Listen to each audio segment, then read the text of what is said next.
শেখ হাসিনার মানবতাবিরোধী অপরাধের মামলায় ৪৬তম সাক্ষী দৈনিক আমার দেশ সম্পাদক মাহমুদুর রহমানকে জেরা করছেন রাষ্ট্রনিযুক্ত আসামি পক্ষের আইনজীবী আমের হোসেন।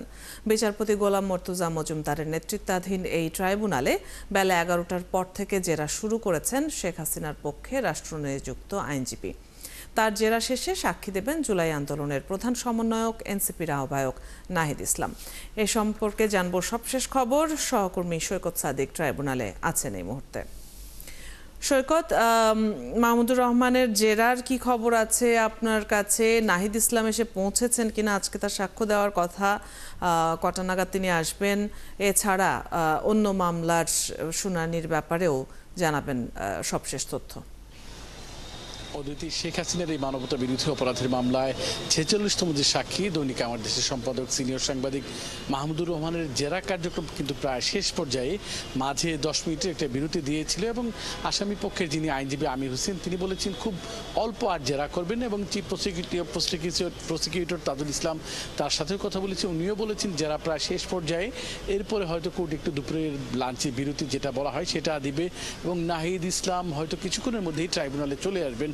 আমরা প্রসিকিউটরের সাথে কথা বলেছি, তারা বলেছে উনি পথে আছেন এবং দুপুরে লাঞ্চের পরেই কিন্তু তিনি এই মামলার একদিন যেহেতু অন্যতম সাক্ষী এই মামলার তিনি সাক্ষ্যদান শুরু করবেন। হয়তো তার আজকের এই সাক্ষ্য গ্রহণ আজকে পুরোপুরি নাও শেষ হতে পারে, হয়তো কালকে আবার শুরু হবে, কিন্তু সবচেয়ে বড় কথা হচ্ছে তিনি আজকে এই মামলার সাক্ষ্য দেবেন এবং গতকালকেও তিনি ট্রাইব্যুনালে এসেছিলেন এবং তিনি বলেছিলেন যে তিনি হয়তো এই শেখ হাসিনা বা সাবেক স্বরাষ্ট্রমন্ত্রী আসাদুজ্জামান খান কামাল ও সাবেক আইজিপি চৌধুরী মামুনের বিরুদ্ধে যে মামলাটি দায়ের হয়েছে এই মামলাটির তিনি হয়তো সর্বশেষ সাক্ষী এবং প্রসিকিউশনের পক্ষ থেকে চিফ প্রসিকিউটর এই বিষয়টি বারবার বলে আসছেন তাদের এই সাক্ষ্য গ্রহণ প্রায় শেষ পর্যায়ে, হয়তো এরপর তদন্ত কর্মকর্তা সাক্ষী দেবেন, এরপর এই মামলায় তারা যুক্তিতর্ক উপস্থাপনের কার্যক্রমটা শুরু করবেন।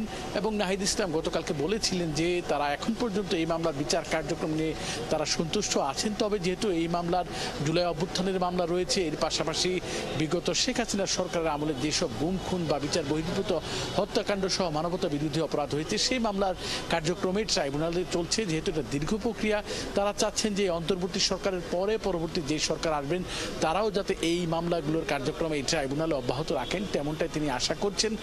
আর এর বাইরে ট্রাইব্যুনাল ২-এ গত ২০২৪ সালের ৫ আগস্ট সাভারের আশুলিয়ায় যেই গণহত্যার হয়েছিল সেখানে যে ৬ জনকে লাশ পুড়িয়ে দেওয়া হয়েছিল সেই ঘটনা দায়ের করা মামলাটির কিন্তু সাক্ষ্য কার্যক্রম চলছে। আজকে সজলের বাবা সাক্ষী দিয়েছেন এবং সেই মামলার সাক্ষীকে আসামি পক্ষের আইনজীবীরা জেরা করছেন, সেটা এখন বিরতি চলছে।